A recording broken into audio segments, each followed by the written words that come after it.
Times were tough. Money was hard to come by. A household name in WA, they're the Perth family who fled a European massacre to become one of the biggest fashion dynasties in the world. The greatest shoe story ever told begins at the end of the 19th century, when a young Russian bootmaker leaves his troubled home country to begin a new life in Australia. He got on a boat in 1892, thought that he was travelling to New York, and landed in Fremantle. That young man, Breckler, who accidentally landed on our shores, was fleeing the massacres and persecution of Russian Jews. Not long after he arrived, he set up business in Fremantle on the corner of High and Market Street, and that really is how the family business began. Fast forward 123 years. Today the group is called Betts Group. WA and Australia's biggest shoe empire. At one time their Hay Street store, the biggest shoe store in the world.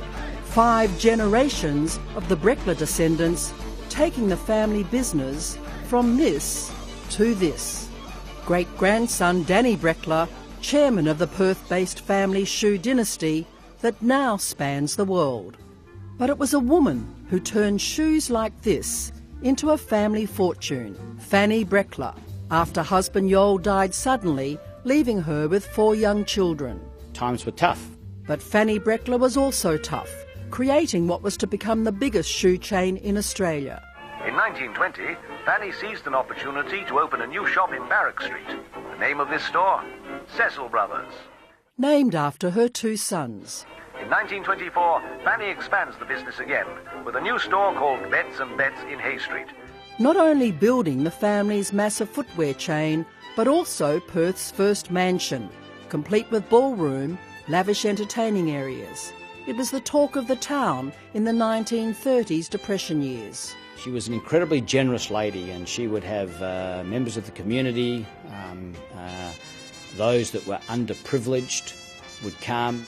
As Perth's first major philanthropist, Fanny Breckler and her family housed and helped hundreds of Jewish immigrants fleeing Europe, funding the war effort, donating ambulances and food canteens. Today the house is still referred to as the Breckler Mansion. None of the family live there now, they live closer to work. We have an office in southern China, 3 family members up there, living in China. 2 of them have been living there for 10 years. Now it's the 5th generation of Brecklers, making sure they're one step ahead. It's really made our stores pop, but it's actually selling exceptionally well. Dictating what's hot, what's not. We follow the runways, and we follow celebrities, and we follow what's happening in Spain and Italy, New York and London. And the look is straight from Milan. Straight out of Europe. You got the latest looks, latest colours and materials. And those who become customers before they can walk. It's critical that young feet are measured and that the size is correct, because as kids' feet are growing, you want to make sure that their bones grow naturally and they're not put in the wrong size shoe.